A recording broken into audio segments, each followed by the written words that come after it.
দেন হাড়িতে দেন, হাড়িতে দেখ কটা দেখ, 5-6টা রুই তুল।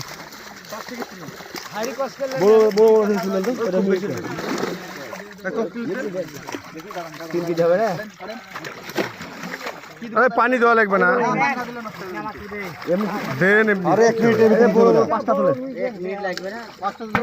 আস্তে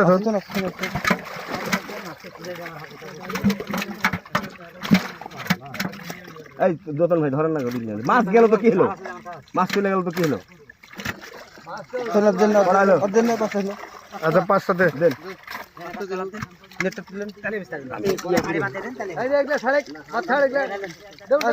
হাতের